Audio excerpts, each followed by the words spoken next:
दोस्तों आज फिर से एक नए वीडियो के साथ जो कि 10th क्लास साइंस का मोस्ट वीवीआई ऑब्जेक्टिव क्वेश्चन इसमें 40 लेकर के आए हैं, जो कि फिजिक्स, केमिस्ट्री या बायो तीनों का मिला जुला इसमें ऑब्जेक्टिव है। तो दोस्तों वीडियो में आप लगातार बने रहेंगे और देखिए 40 में आपका कितना सही हो पाता है। तो आइए देखते हैं फर्स्ट नंबर प्रश्न की ओर चलते हैं। फर्स्ट नंबर प्रश्न कर रहा है निम्न में से कौन सा स्वच्छ ऊर्जा स्रोत है। ठीक है ना, निम्न में से कौन सा स्वच्छ ऊर्जा स्रोत है, तो इसका आंसर क्या हो जाएगा, सी नंबर हो जाएगा। प्राकृतिक गैस जो है वो स्वच्छ ऊर्जा स्रोत है। दोस्तों वीडियो अच्छा लगे तो जरूर चैनल को सब्सक्राइब करेंगे और अपने मित्रों में एक बार जरूर शेयर करेंगे, लगे कि यदि आपके लिए हेल्पफुल वीडियो है तो। और बता दें कि यदि अभी तक आप और भी विषय का ऑब्जेक्टिव नहीं देख पाए हैं और यदि फिजिक्स, केमिस्ट्री, बायो या इतिहास, भूगोल का अलग अलग अगर विषय का ऑब्जेक्टिव अलग अलग चैप्टर का नहीं देख पाए हैं तो आप प्लेलिस्ट में जरूर एक बार चेक करें और वहां से बेहतरीन आप तैयारी करें। तो देखिए सेकेंड नंबर प्रश्न कर रहा है कौन सी गैस वैश्विक ऊष्मन के लिए उत्तरदायी है। ठीक है ना, तो इसका आंसर क्या हो जाएगा, इसका आंसर जो है ए नंबर हो जाएगा CO2। CO2 जो कार्बन डाइऑक्साइड जो है वो वैश्विक ऊष्मन के लिए उत्तरदायी होता है। ठीक है, चलिए थर्ड नंबर प्रश्न की ओर चलते हैं और देखिए तीसरा नंबर प्रश्न हमें क्या कह रहा है। तो तीसरा नंबर प्रश्न हमें कह रहा है कि ग्लोबल वार्मिंग के लिए उत्तरदायी है। ठीक है, ग्लोबल वार्मिंग के लिए उत्तरदायी है। तो ग्लोबल वार्मिंग के लिए उत्तरदायी क्या है, तो 3 का आंसर क्या हो जाएगा, इसका सी नंबर हो जाएगा। CO2 ही इसका फिर आंसर हो जाएगा। चलिए आगे की ओर हम लोग बढ़ लेते हैं चौथा नंबर प्रश्न और देखिए चौथा नंबर प्रश्न हमें क्या कर रहा है। चौथा नंबर प्रश्न कर रहा है यदि किस नरम लोहे को धारावाही कुंडली के गर्भ में रख दिया जाए तो क्या है। ठीक है ना, क्या बनता है। यदि किसी, यहां होना चाहिए, यदि किसी नरम लोहे को धारावाही कुंडली के गर्भ में रख दिया जाए तो क्या बनता है।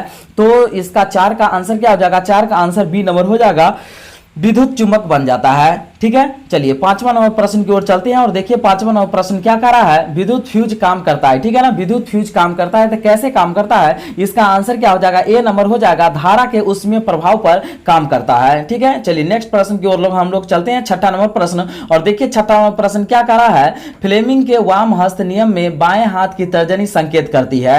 ठीक है ना, फ्लेम के वाम हस्त नियम में बाएं हाथ की तर्जनी संकेत करती है। तो इसका 6 का आंसर क्या हो जाएगा, बी नंबर हो जाएगा, चुंबकीय क्षेत्र की दिशा में यह काम करती है। चलिए नेक्स्ट प्रश्न की ओर हम लोग चलते हैं, सातवां नंबर प्रश्न और देखिए सातवां नंबर प्रश्न क्या कर रहा है कि विद्युत ऊर्जा का व्यापारिक मात्रक क्या है। विद्युत ऊर्जा का व्यापारिक मात्रक क्या है, तो 7 का आंसर क्या हो जाएगा, 7 का आंसर जो है सी नंबर हो जाएगा, यूनिट जो है वो विद्युत ऊर्जा का व्यापारिक SI मात्रक है। ठीक है, चलिए नेक्स्ट प्रश्न की ओर चलते हैं, 8वां नंबर प्रश्न और देखिए 8वां नंबर प्रश्न क्या कर रहा है, विभक्त वलय का उपयोग किस उपकरण में किया जाता है। विभक्त वलय का उपयोग किस उपकरण में किया जाता है, तो 8 का आंसर क्या हो जाएगा, ए नंबर हो जाएगा, विद्युत मोटर में किया जाता है। ठीक है, चलिए नेक्स्ट प्रश्न की ओर चलते हैं, 9वां नंबर प्रश्न और देखिए 9वां नंबर प्रश्न क्या कर रहा है, तांबे के तार के एक कुंडली के किसी चुंबकीय क्षेत्र में घूर्णी गति कर रही है। इस कुंडली में प्रेरित विद्युत धारा की दिशा कितने परिणाम के पश्चात परिवर्तन होता है। तो 9 का आंसर क्या हो जाएगा, 9 का आंसर जो सी नंबर हो जाएगा, आधे इसका आंसर हो जाएगा। ठीक है, चलिए 10वां नंबर प्रश्न की ओर चलते हैं और देखिए 10 नंबर प्रश्न क्या कर रहा है। दोस्तों वीडियो अच्छा लग रहा है तो जरूर चैनल को सब्सक्राइब करते चलेंगे। देखिए 10 नंबर प्रश्न क्या कर रहा है, आमीटर को विद्युत परिपथ में कैसे जोड़ा जाता है। आमीटर को विद्युत परिपथ में कैसे जोड़ा जाता है, तो आमीटर को श्रेणी क्रम में जोड़ा जाता है। तो इसका आंसर क्या हो जाएगा, ए नंबर आंसर हो जाएगा। चलिए नेक्स्ट प्रश्न जो है 11 नंबर प्रश्न और देखिए 11 नंबर प्रश्न हमें क्या कह रहा है। 11 नंबर प्रश्न कह रहा है किसी बिंब का अवतल दर्पण द्वारा बना प्रतिबिंब आभासी, सीधा तथा बिंब से बड़ा पाया गया है तो वस्तु की स्थिति कहां होना चाहिए। ठीक है, तो 11 का आंसर क्या होगा, 11 का आंसर जो है डी नंबर होगा, दर्पण के ध्रुव तथा मुख्य फोकस के बीच होनी चाहिए। ठीक है ना, चलिए नेक्स्ट प्रश्न की ओर हम लोग चलते हैं, 12 नंबर प्रश्न और देखिए 12 नंबर प्रश्न क्या कह रहा है, नई कार्तीय चिन्ह परिपाटी के अनुसार दर्पण के सामने रखे गए बिंब की दूरी ली जाती है। ठीक है ना, किसके का कैसे ली जाती है, धनात्मक ऋणात्मक दोनों के द्वारा लिया जाता है, कैसे लिया जाता है। तो 12 का आंसर क्या होगा दोस्तों, 12 का आंसर जो है बी नंबर हो जाएगा, ऋणात्मक के द्वारा लिया जाता है। ठीक है, चलिए नेक्स्ट प्रश्न जो होगा वो 13 नंबर प्रश्न और देखिए 13 नंबर प्रश्न क्या कर रहा है, किसी दर्पण का उपयोग सामान्यतः वाहनों के पश्चात दृश्य दर्पणों के रूप में किया जाता है। तो किस दर्पणों के रूप में किया जाता है, 13 का आंसर क्या होगा, सी नंबर हो जाएगा, उत्तल दर्पण के रूप में किया जाता है। ठीक है, चलिए आगे की ओर हम चलते हैं, 14 नंबर प्रश्न और देखिए 14 नंबर प्रश्न क्या कह रहा है। 14 नंबर प्रश्न क्या कह रहा है, किसी गोलीय दर्पण की वक्ता त्रिज्या 40 सेंटीमीटर है तो उसकी फोकस दूरी क्या हो जाएगी। ठीक है ना, तो देखिए उसकी फोकस दूरी क्या हो जाएगा, तो 14 का आंसर क्या होगा? C number. तक कैसे होगा देखिए, यहां पर जो है आपको ये सीख लेना है, क्योंकि एक एग्जाम में हर हाल में क्वेश्चन पूछेगा ही। अगर फोकस दूरी कहेगा, ठीक है ना, तो एफ बराबर क्या होता है? r/2 होता है। त्रिज्या का मतलब r, तो 40 में हम जब 2 से भाग देंगे तो क्या होगा? 20 मरतबे में कट जाएगा। यदि आपको यहां पर फोकस दूरी दिया रहेगा, अगर त्रिज्या आपको पूछेगा तो दुगुना कर दीजिएगा, वहां गुना कर दीजिएगा, ठीक है ना। लेकिन यहां त्रिज्या दिया है और फोकस दूरी पूछा है, इसलिए इसको क्या कर देना है? आधा कर देना है। तो आंसर क्या हो गया इसका? 20 हो गया। चलिए 15 नंबर प्रश्न की ओर चलते हैं। 15 नंबर प्रश्न क्या कह रहा है? आवर्धन का ऋणात्मक मान बताता है। क्या बताता है? ठीक है ना, आवर्धन का ऋणात्मक मान बताता है, तो क्या बताता है? 15 का आंसर क्या होगा? ए नंबर हो जाएगा।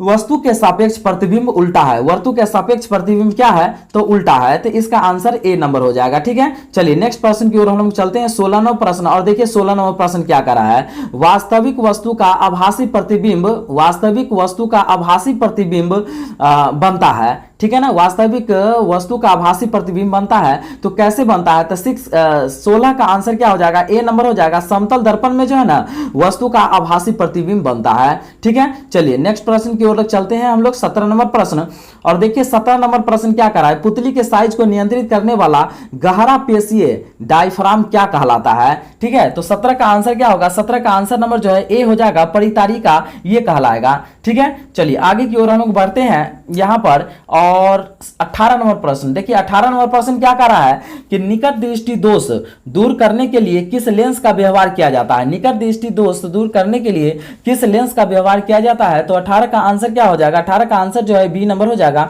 अवतल दर्पण में प्रयोग किया जाता है, ठीक है। नेक्स्ट प्रश्न की ओर चलते हैं। 19 नंबर प्रश्न, और देखिए 19वां प्रश्न क्या कर रहा है? किस दृष्टि दोष को अवतल और उत्तल लेंस से बने द्विफोकसी लेंस द्वारा संशोधित किया जा सकता है? तो 19 का आंसर क्या हो जाएगा? सी नंबर हो जाएगा। जरा दूरदृष्टिता के द्वारा किया जाता है, ठीक है। चलिए नेक्स्ट प्रश्न जो है हमारा 20 नंबर प्रश्न, और देखिए 20 नंबर प्रश्न क्या कर रहा है? मंद प्रकाश में किसकी शिथिलता से पुतली पूर्ण रूप से फैल जाती है? तो 20 का आंसर क्या होगा? 20 का आंसर जो है ना बी नंबर हो जाएगा। परितारिका के द्वारा फैल जाती है, ठीक है। चलिए नेक्स्ट प्रश्न जो है 21 नंबर क्या कर रहा है? इनमें से कौन नवीकरणीय ऊर्जा है? ठीक है ना, इनमें से कौन नवीकरणीय ऊर्जा है? तो 21 का आंसर क्या हो जाएगा? सी नंबर हो जाएगा। सौर ऊर्जा इसका आंसर हो जाएगा, ठीक है। चलिए नेक्स्ट प्रश्न जो है हमारा 22 नंबर प्रश्न है। किसी कुंडली का प्रतिरोध ज्ञात करने के लिए सूत्र रहता है, ठीक है ना। किसी कुंडली को ज्ञात करने के लिए वो सूत्र क्या होगा? 22 का आंसर क्या होगा? बी नंबर हो जाएगा। R = 7 नहीं, यह जो है ना वो क्या होता है? I/R जो होता रहता है वो यहाँ पर शूट करता है, ठीक है ना। चलिए आगे की ओर चलते हैं। 23 नंबर प्रश्न, और देखिए 23 नंबर प्रश्न क्या कर रहा है? विभवांतर मापने वाले यंत्र को कहा जाता है। विभवांतर मापने वाले यंत्र को कहा जाता है, तो विभवांतर मापने वाले यंत्र को क्या कहा जाएगा?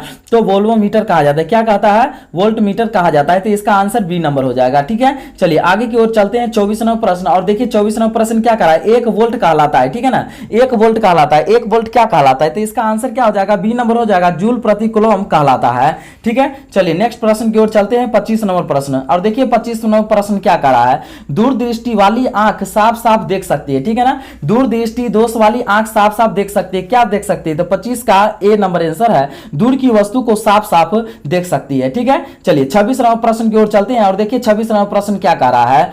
किस लेंस का उपयोग कर दीर्घ दृष्टि दोष को संशोधित किया जाता है? किस लेंस का उपयोग कर दीर्घ दृष्टि दोष को संशोधित किया जाता है? तो 26 का आंसर क्या होगा? बी नंबर हो जाएगा। इसका आंसर क्या हो जाएगा? उत्तल लेंस इसका आंसर हो जाएगा, ठीक है। चलिए नेक्स्ट प्रश्न की ओर चलते हैं। 27 नंबर प्रश्न, और देखिए 27वां प्रश्न क्या कर रहा है? किसी चालक का प्रतिरोध निर्भर करता है, ठीक है ना। किसी चालक का प्रतिरोध निर्भर करता है, तो किसी चालक का प्रतिरोध किस पर निर्भर कर सकता है? तो 27 का आंसर क्या हो जाएगा? डी नंबर हो जाएगा। इनमें से सभी पर करता है। चालक की लंबाई पर, चालक की अनुप्रस्थ, कार का क्षेत्रफल पर, चालक की प्रकृति पर, ये सभी पर करता है, ठीक है। चलिए नेक्स्ट प्रश्न जो है हमारा वो है 28 नंबर प्रश्न, और देखिए 28 नंबर प्रश्न क्या कर रहा है? निम्न में से कौन सा उपधातु है, ठीक है ना। निम्न में से कौन सा उपधातु है?